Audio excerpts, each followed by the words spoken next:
he told me that he was gonna F me up really bad, which to me was pretty much that he was gonna shut me up for good.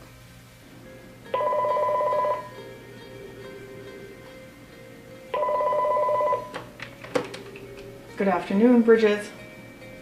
When I talked about my mother smashing my head into floors and that noise that a head makes when it hits a hard surface. He had taken a gun and put it between my eyes and he cocked it. And I thought I was going to die. The gun was cold on my forehead. He pushed it hard.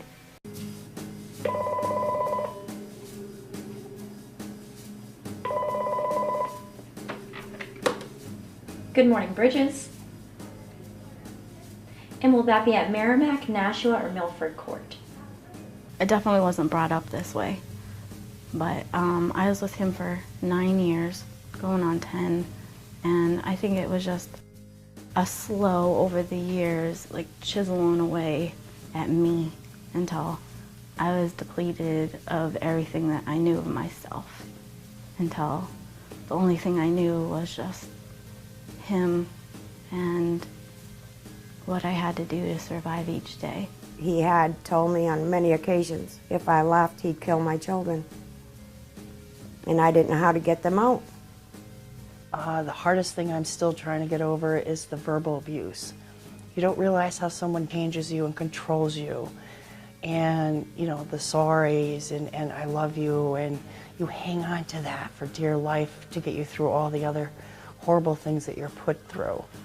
Not having that confidence that I could do this alone, that I could walk away, and knowing that my now ex was as angry and vindictive as he was. What would he be like if I left? And that was my biggest fear, I believe. And then the roller coaster of I'll never do it again. I'm sorry.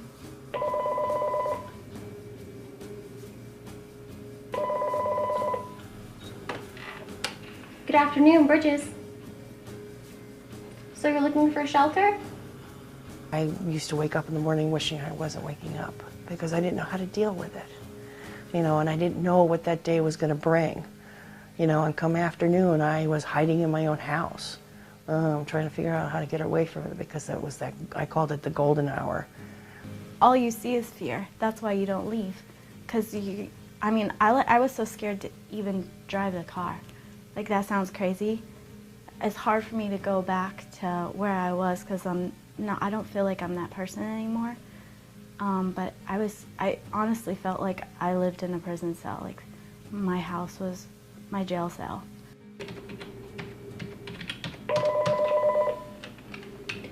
Good afternoon, Bridges. Hi, would that be Southern New Hampshire Hospital or St. Joseph's Hospital? Okay, and can you tell me if the victim is a victim of domestic violence or sexual assault? The doctor looked at my hand, and you could tell in his eyes that I was like, oh, did I break it? And all he said was, I'm worried about this one particular very old break. I had a flashback right there of what some of that damage was. My mother's favorite form of torture was door jams. Both hands have been shut in car doors several times. And it was never an accidental thing. It happened on a Sunday. And we were at church. And I was doing something and my hand was still within the frame of the car. And words were being said. Suddenly the door was closed on the hand.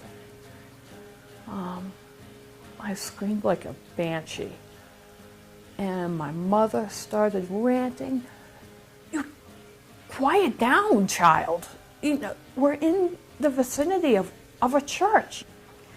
While Bridges has received some significant funding cuts over the past couple of years, the one that actually breaks my heart is the child advocacy program. We're losing money to provide services to children who have been sexually abused or who have witnessed domestic violence. And I have to say that program is one of our programs that does the best work.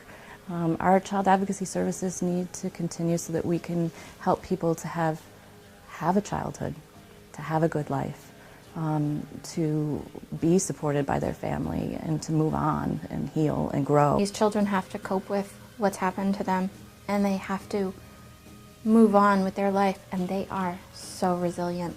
They really are.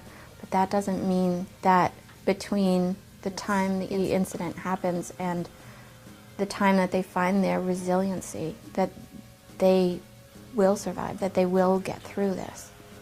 They need support.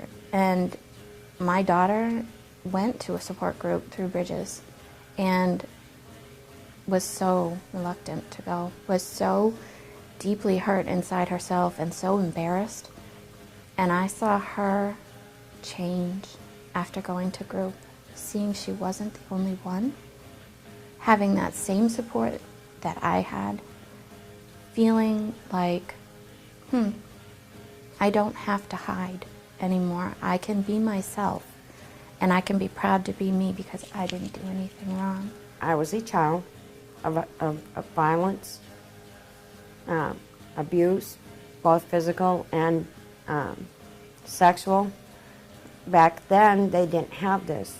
Look where it put me. Today, if you get a child when she's young enough or he's young enough, and you can get them through it, they have a better chance of having a better future. My granddaughter has a better future. She feels good about herself. I never did because of what happened to me. She stands strong because what Bridges gave me to go and help her allows that child to hold on to who they are and find strength when they're young so that they can stop abuse before they become adults.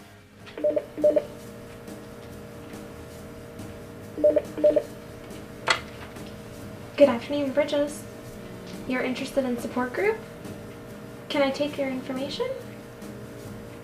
I really feel like it's such a huge part of my recovery because every single week that I go, somebody says something that I completely relate to. It's amazing to go and just listen to everybody and be with people who understand, who are working through it day by day just like I am. So every week. They helped me to find my inner strength. They helped me to walk through the fear of what was going on. They also helped me that I could go home and look at the situation and see the reality of what I was living and stop denying. Yes, and then we share in the celebrations of people. That's always the best way, I think, to go home and feel good and not to carry it with you, is to just celebrate the successes of the people that you've worked with. Bridges has helped me learn how to deal with the various rocks that I carry, from the child abuse that I survived and how to help me through the domestic violence, through the divorce, and how to find myself. I can't imagine not having had Bridges in my life, especially with a recent traumatic instance. I can't begin to thank them. They made you feel very comfortable with yourself. They made you understand that all those years you thought you were alone going through things you weren't. There was somebody always to talk to when you needed it. It takes time, and it takes a lot of support. It takes a lot of learning to understand your own behaviors, to learn how to change them, to move forward. And I gotta thank Bridges for that. I just want to say thank you from the bottom of my heart because I really don't feel like I'd be here without Bridges. I honestly don't. I was completely alone, like literally no family. But I feel like I have a family at Bridges, people who love me, people who are there for me, people I look forward to going and seeing and listen to me, and they've been such a huge part of my recovery.